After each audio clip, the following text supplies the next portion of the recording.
give some intuition of why this is hard. I mean, the actual proof works by reducing it to the problem of so-called optimal decision trees, which is like an optimal decision tree is when you have like some set of hypotheses and you need to like find out which hypothesis is correct. And there's like some experiments you can make which give different outcomes depending on the hypothesis. And you need to do like in the minimum number of experiments, identify which hypothesis is right. So this is kind of more classical thing which is known to be hard, and you can use this kind. Aside from that, I mean, I don't know, why wouldn't it be hard? I mean, I think it's more surprising when something is easier. Like, I don't know, like when you have like communicating MDP, we can do learning, right? Here we cannot do learning, so, okay, here's another way to think of it. So, this whole problem is, I mean, it's really finding the bias optimal policy for a set of MDPs is a special case of POMDP. POMDPs are in general p-space hard. So this special case, I don't know it to be p-space hard. I don't know it to be NP hard. I also don't know that it's not p-space hard. Is it something you try to work out if it's harder than? You're asking wherever I try to work it out? Yeah.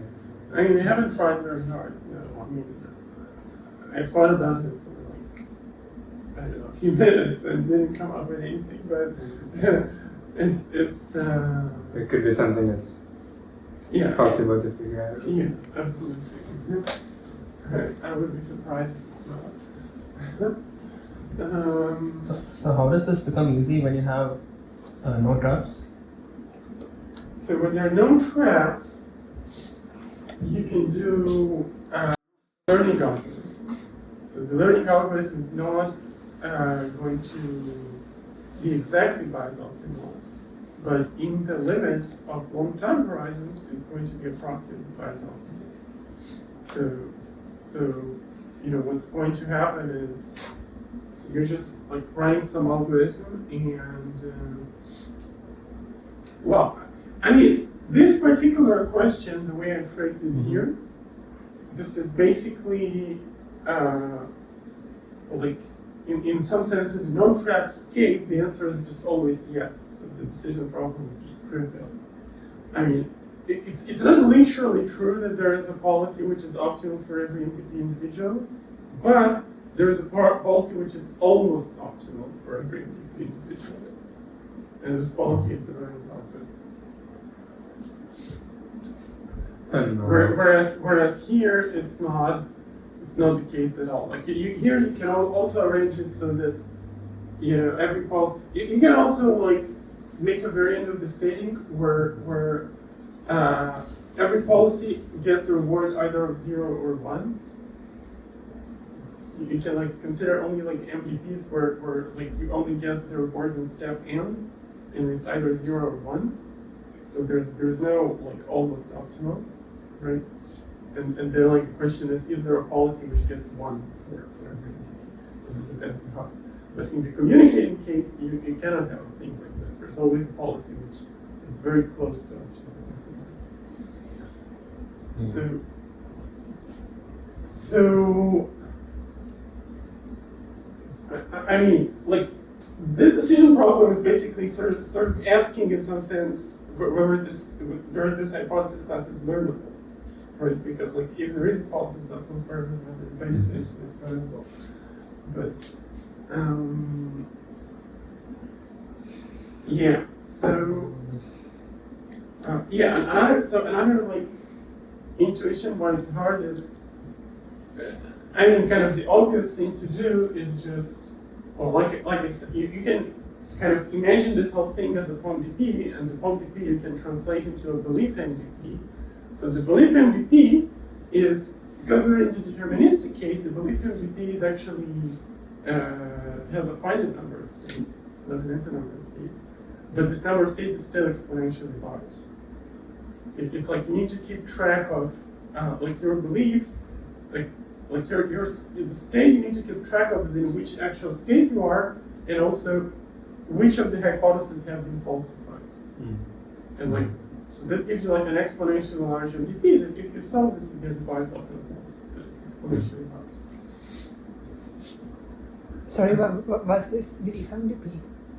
So imagine that we consider, like, imagine that we define a new state space as tilde, which is equal to S times subsets of H. Okay. Now on this S tilde, we can define a new MDP, which is like, well, in the very beginning, it's yeah, like a new MDP where it's like what happens in every step is that this set tells you which hypotheses are still unfalsified.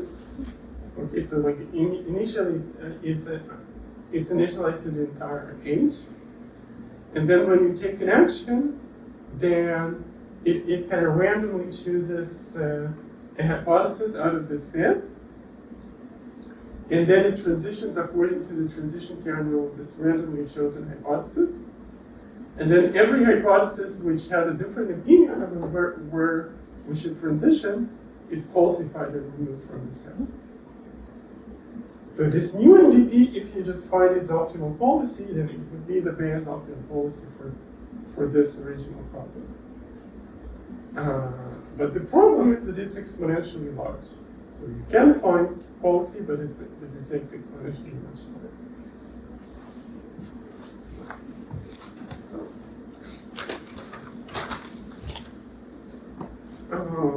Right. So what to do about it? So here's a solution which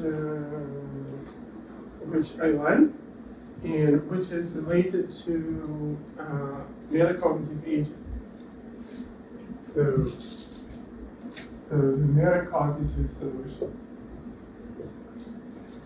So the idea is, okay, we cannot find the Bayes optimal policy, so we're going to need to approximate it in some sense. The question is, what kind of approximation do we want to like, look for, right? And well, first of all, the kind of learning problem, or okay, this kind of Bayes optimal planning,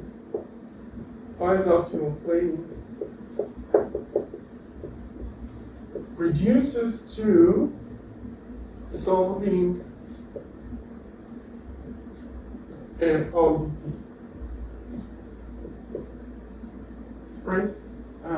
In general, like if you have some prior, then you can just say that, okay, we have a POMDP where like part of the unobserved state is which hypothesis is true, and right, it's like this, except now just what we have like our new state space is the alt space, state space times the set of hypotheses, but I don't observe this part. Only this part is observed. That's why it's a POMDP versus a POMDP. And solving so that's a nice reduction, but can we reduce it to a problem that's even harder? It's p-space hard now.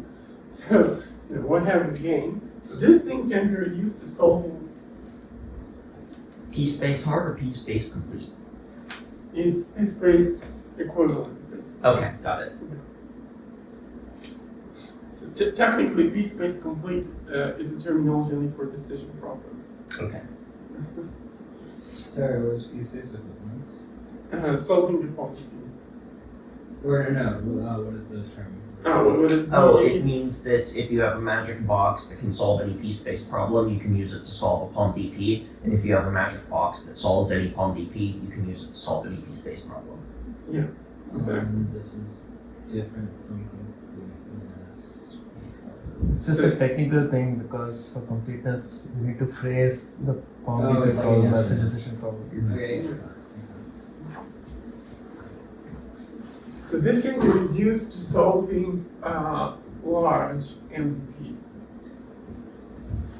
right, which is the belief MDP. So in general, if we have some POMDP, we can kind of replace, so we have a POMDP with some state space S, we can send it to an MDP with a state space delta S. So instead of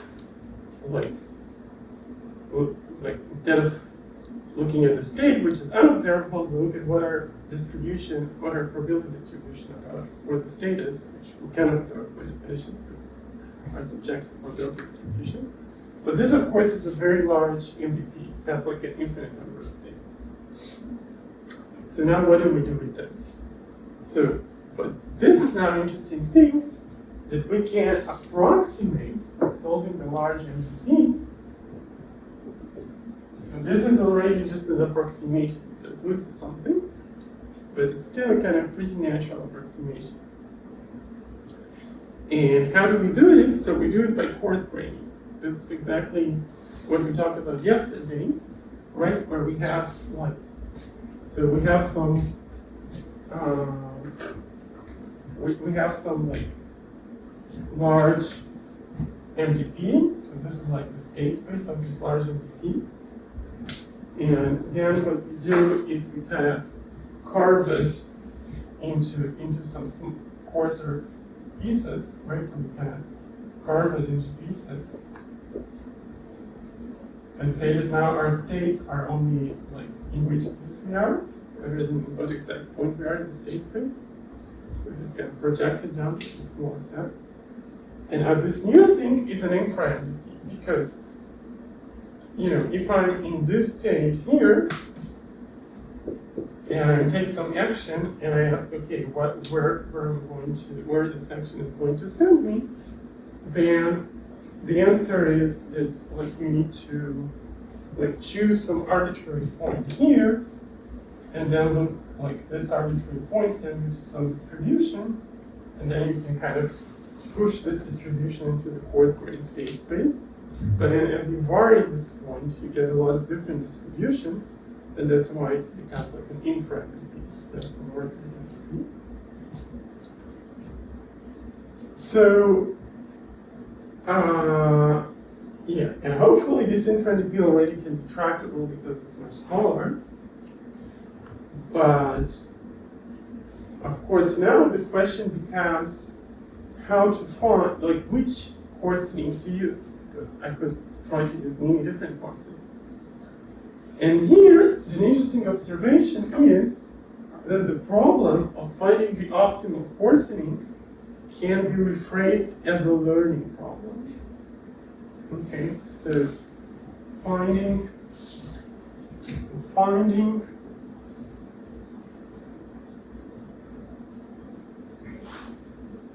optimal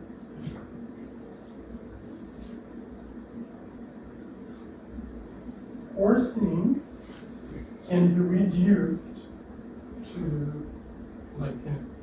an infra-Bayesian learning problem. Optimal according to what metric? Because it kind of feels like, so you know how the standard motivation for entropy goes as you want to communicate what event happened using the fewest number of bits, and you come up with a code that does that. Yeah. So I guess the question is. So the metric is how much expected utility you get out of this. This is the metric. Yep. Okay. Cool. All right. How much expected utility you get per bit? Sorry, am I supposed to understand at a detailed low level when you do the coarsening here? I feel like I only understand the high level. I think this kind of. I'm not really. So kind of explaining this, understanding this on the detailed level requires understanding informationism on a somewhat detailed level. So if you haven't gone through that, and I'm only expecting you to kind of understand, the kind of general idea, and later we can kind of. And then another quick question.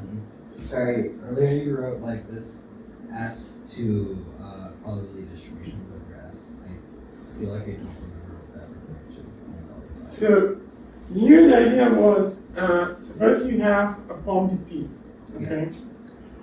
And so you know what a POMDP is? Yeah. Okay.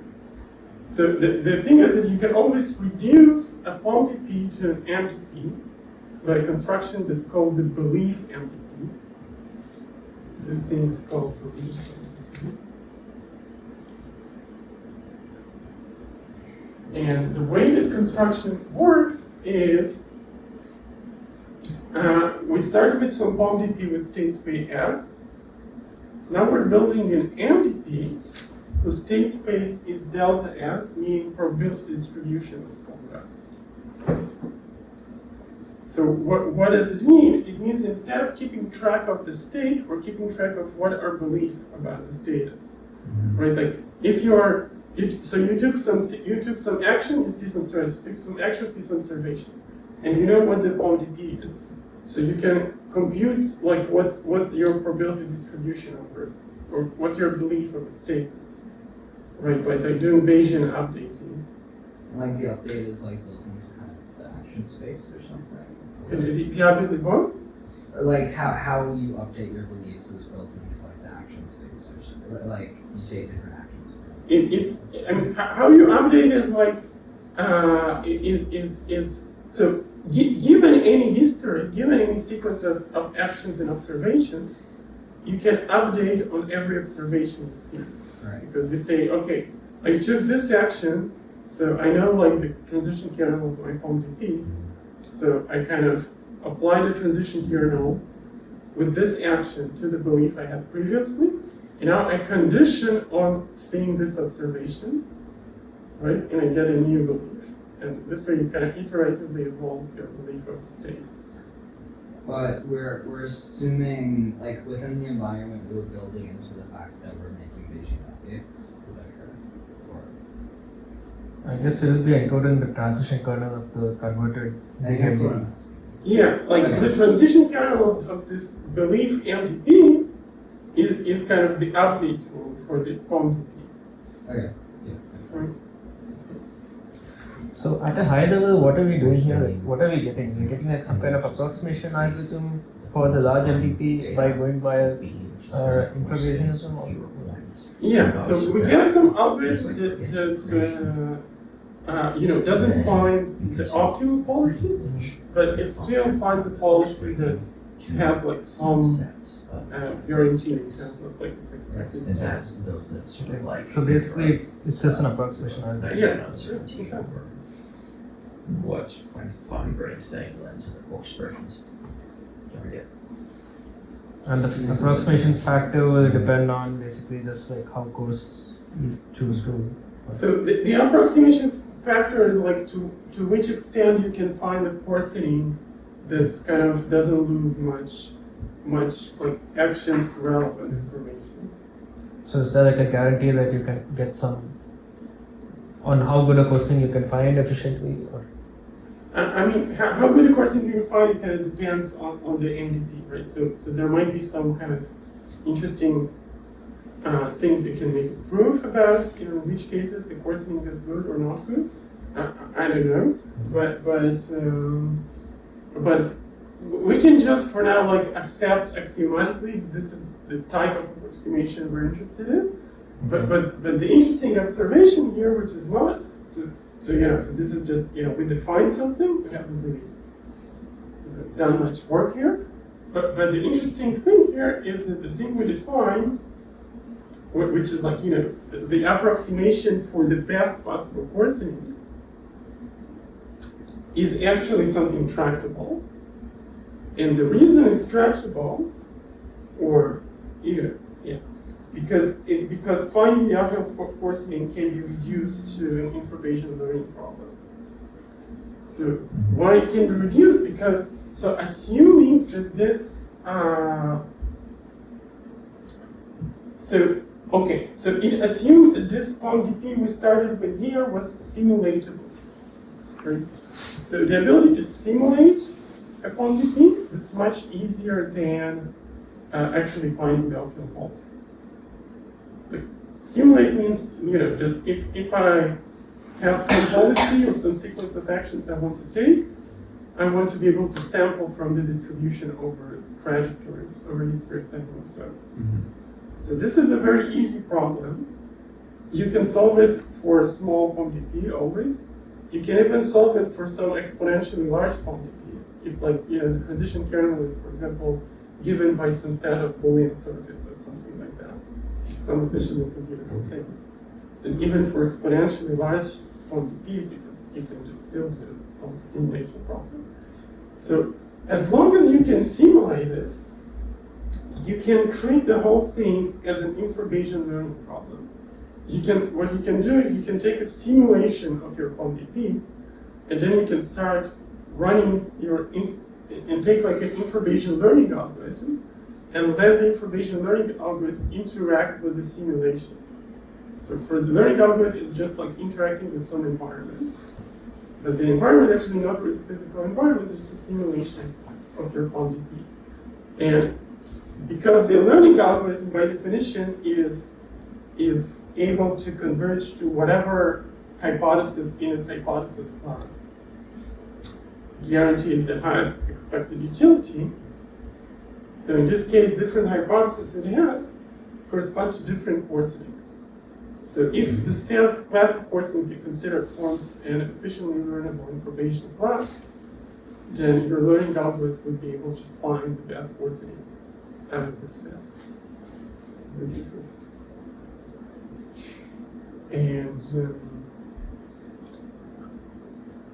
So this is kind of interesting because we started with some kind of optimization problem, and we reduce it to some kind of a learning problem.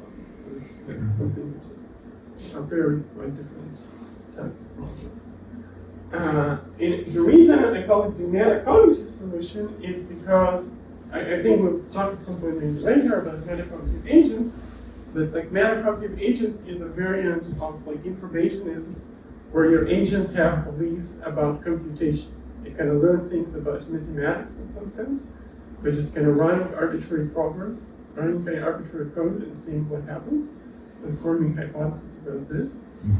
So this is kind of related to this because you can kind of imagine such an agent as having like, this kind of prior that it starts with. It can kind of imagine this prior as being like some kind of a symbolic expression, some kind of program that it can run. And then doing experiments with programs and learning facts about it corresponds to this kind of learning process of trying to see the simulation of this prior and seeing what happens. So it's really a certain form of meta learning. Okay, so now it's probably a little hard to understand because it's kind of builds layers and layers. It's like infra-Bayesianism and metacognitive agents. But I wanted to just give some sense of what kind of solution we have there. So hopefully later we'll do some lectures on infra-Bayesianism and maybe go back to this. So I mentioned there's some kind of trade-off between like how fine the coarsening is and how good it works. Yeah. I'm not sure how that's like incorporated in here because like probably like if it's a very fine coarsening, then it's harder to compute or like. I mean, it's incorporated in the what hypothesis class you're learning, right? So like the size of your hypothesis class. For example, if you're like learning infra-MDPs, it's more correct to think about infra-RDPs, but we're kind of glossing over the details here. So if you're kind of learning those infra-RDPs with some particular number of states, for example, it means like you're looking only for coarsenings of this number of states. So your algorithm is going to scale, like the cost of the algorithm is going to scale with how many states. But then there also seems like maybe there isn't, like given a certain amount of computational resources, there's an optimal choice of like the size of the coarsening? Is that I mean, given a certain amount of computational resources, you basically make it as big as you can. The first approximation is it's not like the size is not like there might be some choices about how you shape the hypothesis box, right? But like ultimately, it's kind of hope is that we will kind of have some kind of a frugal universal prior. So kind of one prior to rule them all, and then like we won't worry about like shaping it too delicately. It's just it's still going to some scale, but so there might be some second order effects where if you use your metacognition to look for like ways to better use your computing resources in this context also. Higher order correction or something. But in this framework, we're just assuming a certain size of coarsening. Yeah, I mean, we're assuming some hypothesis class here. So different hypothesis classes, they will. So here, optimal coarsening is kind of optimal with some class of coarsenings. Kind of the class of coarsenings here corresponds to kind of the class of learning hypothesis here. So we can play with different ones. But so there's like some kind of arbitrary-ish choices, but it's still interesting that this kind of problem reduces to learn problem.